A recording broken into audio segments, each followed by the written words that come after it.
What is going on, YouTube? So coming back today with my West Virginia football preview. So talking about a team that went 8-5 last year overall, 4-5 in conference, and a team that might be in the position most have on a coach on the hot seat, maybe beside Charlie Strong in Texas. I wouldn't doubt that. Dana Holgerson's, I think he's hanging on by his fingernails. He's going to need a big year to keep his job for another year. So go ahead and get on with the first one. I had three key players. In the first one, I got Skylar Howard.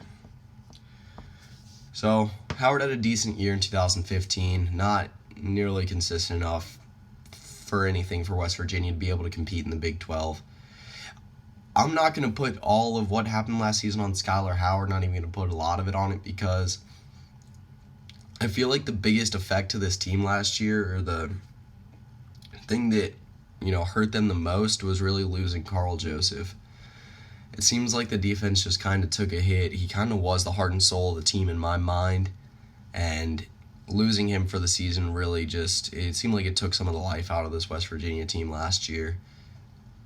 So my second key player is Shelton Gibson, who in my opinion is the best wide receiver on this West Virginia team. Actually, a team that I don't think gets enough credit for some of their depth at wide receiver.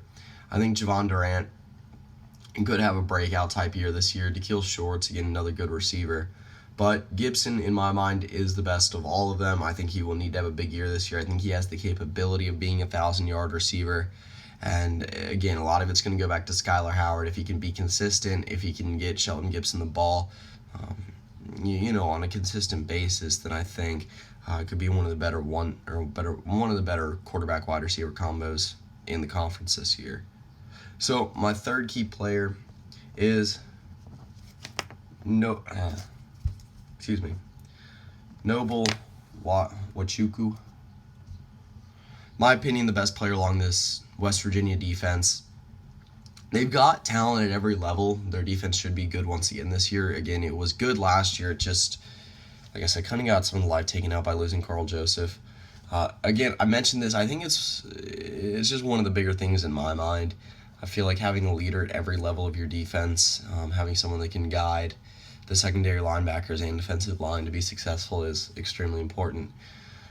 Again, I think he is the best overall player on the defense. That's just somewhat my opinion, though. They have a very, very experienced defensive line coming back this year. Christian Brown, Darian Howard, both coming into their senior year at the defensive end and nose tackle spots, and then Noble Wachukwu taking over the far side defensive end spot, also senior as well.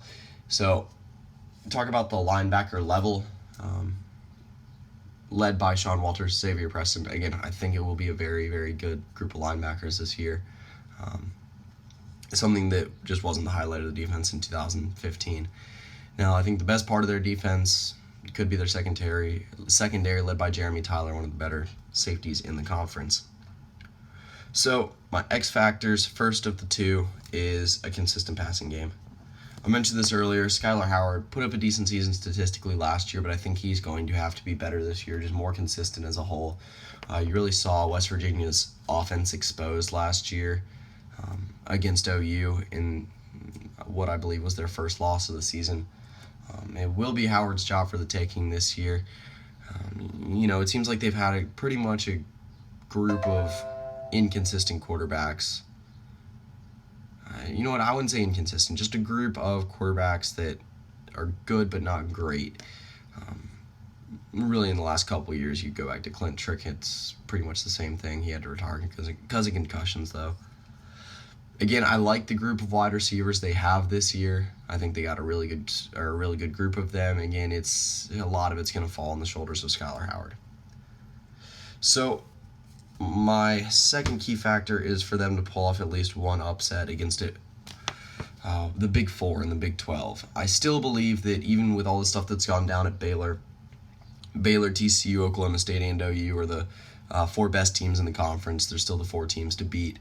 And if West Virginia wants to move into that group, which, in the West Virginia in the 2000s and then early 2010s were one of the better teams in college football. Granted, they're still a respectable team, but not at the level they were, the level they want to be at moving into the future. Again, if they want to be able to start moving in that direction, move into that top, that top four with the direction they got right now, with the current group of, Dana Holgerson and what seems like heading into the future, guys like Chris Chuganov, probably the next starting quarterback, and then also Javon Durant, I think could be the next group of, the next good set of wide receiver quarterback combo right there for West Virginia. So my trap game for West Virginia is Texas. It could be a very intriguing game this year. West Virginia team that's, like I said, good on both sides of the ball, but inconsistent at the same time. They're not great, but they're good. Texas, a team that, again, depending on how Shane Buechele turns out this year, could be a very good team. They have to travel to Austin this year to play Texas, and while Texas seems to not even be that good at home, this is a Texas team with a coach that's probably going to be fighting for his life this year. So I think every game Texas plays is at least going to be a tough fight. And in my mind, West Virginia is still going to be favored in that game. They were better than Texas last year in my mind. They were able to beat Texas last year 38-20, and I won't say it should be the same point spread there for the game, but again, should be the favorite heading into it.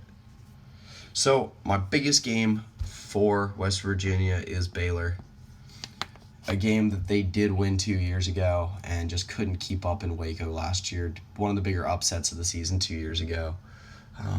Kind of stripped Baylor their chance to make the college football playoff. So going up and down their schedule this year, it just seems like they're going to need one of those 4 games. Like I said, Baylor, TCU, OSU, and OU. Excuse me.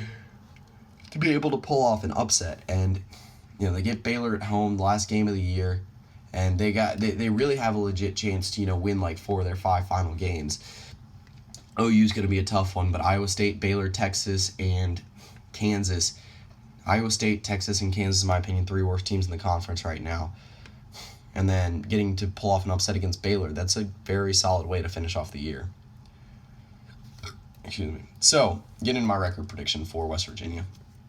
And I think they're going to end up going 7-6.